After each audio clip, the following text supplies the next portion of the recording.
Page 277, Halacha 111. Playing with an animal is no different than handling sticks and stones on Shabbat and Yom Tov. They're considered muktzeh machmat gufo. They're considered muktzeh because they have no use, because they're essentially functionless on Shabbat and Yom Tov. So therefore, playing with an animal is not allowed. A lot of times people have dogs, little cute dogs, and they want to pick them up, play with them, rub them, and tell them they're so cute.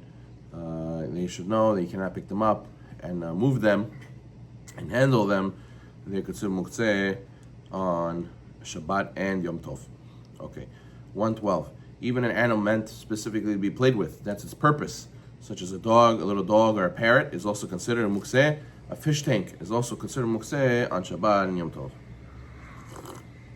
Even though they are considered muktzeh, 113, you're allowed to feed your pets on Yom Tov. Actually, it's very important halacha. You gotta feed your pets before you eat. You eat your meal, because it says in the Shema that Hashem says, "I will promise you when you keep the mitzvot, right? It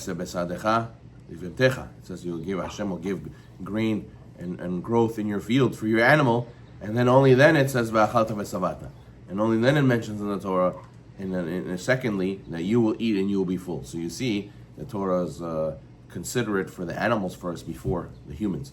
So therefore, before you sit to eat every day, you got to make sure you feed your animals first, and only then you eat. So therefore, on Yom Tov also, before you eat, you got to feed your animals.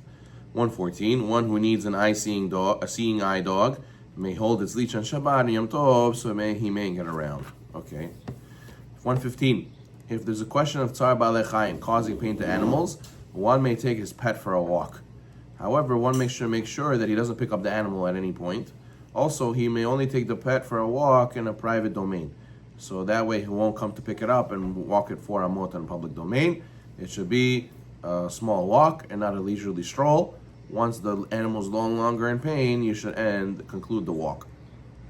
Okay. What about shiluch haken? People found a nest with a bird, with a kosher bird with eggs, and they want to shoo away the mother bird, pick up the eggs. You should know, 116, shiluch haken may be performed on Yom Tov, since the mitzvah of shiluch haken overrides the prohibition of muktzah. You would think maybe it's muktzah, these eggs and these animals. You're allowed to pick up the bird if you need to, and you're allowed to pick up the eggs if you need to, if you found the mitzvah of shiluch haken. You have to make sure it's a kosher bird, and make sure that it's the mother, not the father. So that's why, preferably at night, that's when the mother sits and incubates the eggs. 117, fishing. The guy says, I want to go fishing, get a fresh fish for Yom Tov. On Yom Tov, fishing is prohibited on Yom Tov, even if you want to eat the fish on Yom Tov. What about bugs? A lot of people like to eat out and the weather's nice,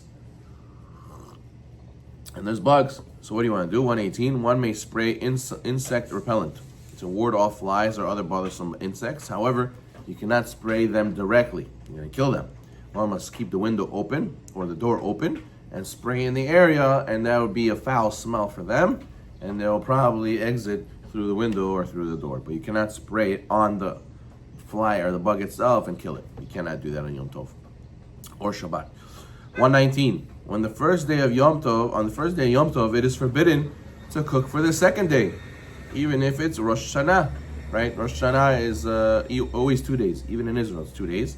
But all the other holidays, they're usually 1 day and then 2 days in diaspora.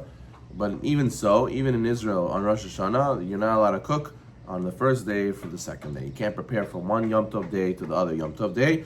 So let's say you're making a dish and you say, hey, I'm cooking anyways, might as well cook for today for tomorrow. Anyways, tomorrow's Yom Tov as well. You can't do that. 120, when cooking for Yom Tov during Yom Tov, one need not be concerned that food might be left over till the next day. When is it prohibited to cook for the second day of Yom Tov on first day of Yom Tov? When you do it purposefully. But if you have leftovers from the first day, that's not an issue. It is even permitted to increase the amount that one cooks if the following conditions are met. Number one, the food is put in the pot before putting it on the fire. You can't add more ingredients on the fire, because then that's considered cooking for the second day. If you put a lot in the beginning before you put it on the fire, that's okay. Number two, you must not exert extra effort to prepare the unneeded item for cooking unless it's being put into the food either to enhance its flavor or to prevent it from burning. And three, one may not mention the extra amount is being cooked for the next day's use. Okay. What about, that's by food. What about water? A lot of times the samovar, a lot of times the water urn is running out of water. You're allowed to add water on Yom Tov. 121, when adding water to an urn or a kettle, one should not add more water than needed for that day, unless one is afraid that the water will evaporate by putting too little. But you can't purposely add water to an urn, saying, oh, I'm adding water to the urn today on first day Yom Tov in order that there should be water on the second day Yom Tov. You can't do that. That's preparing for the next day. 122, after one has eaten the morning meal, it is prohibited to cook for the next day Yom Tov, even if you'll taste some of the food that day. 123, if one already cooked food on Yom Tov with the intention to eat it after Yom Tov, or if one cooked food for the second day of Yom Tov on the first day of Yom Tov, the food may nevertheless be eaten. It's not considered that it's all benefiting from the Yom Tov desecration, and therefore you can't have the food. Technically, you can eat the food.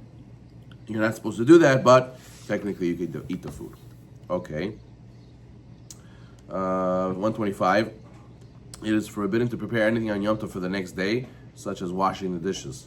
126. One may remove frozen fruit from the freezer on the first day Yom Tov, so it should defrost for the second day Yom Tov, like a challah, let's say. 127. One may put his dirty dishes in the dishwasher to avoid disarray. However, one should not put them in neatly, and the dishwasher may not be turned on over Yom Tov. Okay. 129. When Yom Tov is Motzei Shabbat, one may wear special Yom Tov clothing even on Mincha on Shabbat. Even though you're truly intending to wear them for Yom Tov, you could already change and come to Mincha and Shul for Shabbat. Mincha, you can come already with Yom Tov clothing. 130. One may only wash dishes that are needed for Yom Tov. However, one may not wash dishes on the first day of Yom Tov that are needed for the second day of Yom Tov. That's preparing. 131. One who's bothered by dirty dishes in the sink may wash the dishes on Yom Tov. 132. You may wash and reuse a dish even though you have another set of dishes available. 133. What about a sponge? One may not clean a dish with a sponge, since squeezing is forbidden on Yom Tov, just like Shabbat. They have Shabbat sponges, so you can use those on Yom Tov as well, that they don't absorb any water. 134. One may place his dishes in the dishwasher on Yom Tov, even if the dishwasher is in a timer, they will turn on over Yom Tov. That's a big chidush.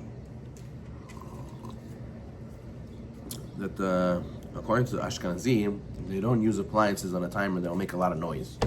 They hold that Ashmat Kol, making things that make a lot of noise, they take away from the sanctity of the holiday of Shabbat or Yom Tov. So they don't do that. But according to Sfaradim, we don't follow that decree. It's not our minhag. Shulchan Aruch says it's permitted. So technically, if you have things that are running from before Shabbat, like a laundry machine, even though it might make some noise like ba-bum, ba-bum, ba-bum, ba-bum, even if you put it on before Shabbat or before Yom Tov, it could run on Shabbat or Yom Tov. And here, in this case, the dishwasher's on a timer, and he's putting the dishes into the dishwasher on Yom Tov, and it's going to go on by itself. That's okay that the dishwasher is going to make some noise. Halacha, we're not concerned for that. Baruch Amen.